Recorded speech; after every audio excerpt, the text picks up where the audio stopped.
I had a meal with my mother tonight, and she got talking about her past and her childhood, and telling me how easy we've got it these days. And these were in the days just before electricity.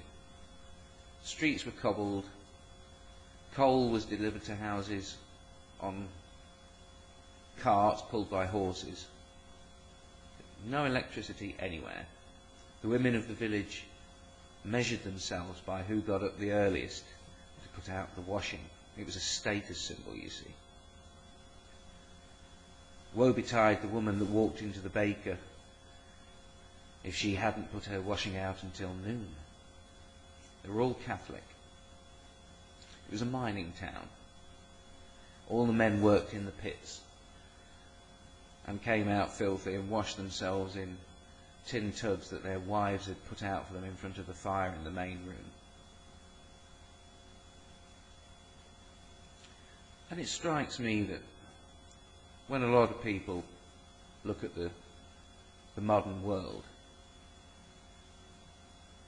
that they see that we've lost something, and that we should go back to the past, and that we've gone too far, and that all this science and thinking is just getting us into a deeper hole, and that morals have gone completely, that morals existed in the past, but not so much today, if at all. And if anywhere had morals, it sounds like it was the village where my mum grew up. And everyone believed, and the nuns went to the houses, and there was a convent nearby.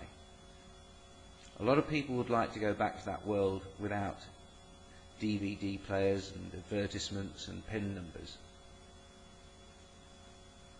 My mum was telling me about this girl. Apparently she was the most beautiful girl for 100 miles, so they said.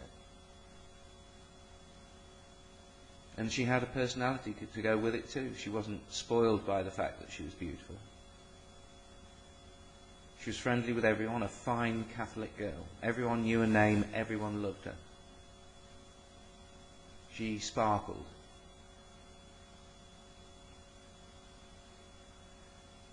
And my mum knew what time the miners came back from work. And so she was surprised when she heard it in the middle of the day. And it wasn't the normal sound of the miners' steel boots on the cobbled stones. It was marching like an army.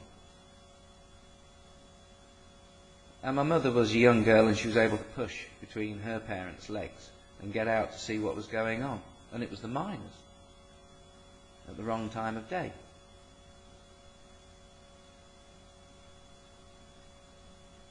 They were bringing the most beautiful girl for 100 miles back home on a stretcher.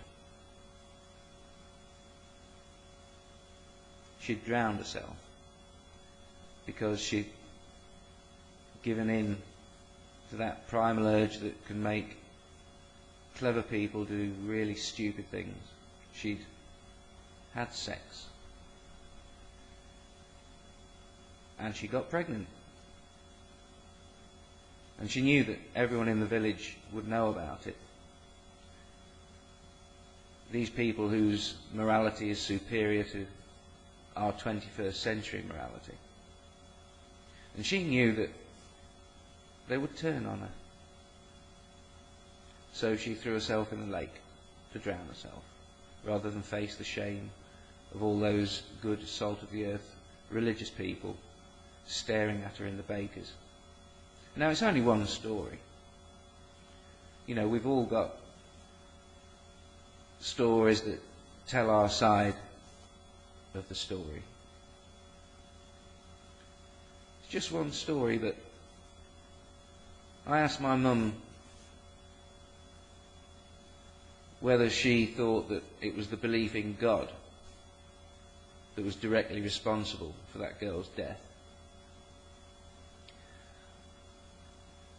And my mother said, no, it wasn't the belief in God. You can't blame it on that. It was religion. And sometimes we talk about the religious people dragging us back into the Dark Ages. But they don't have to do that. All they have to do is drag us back to 1935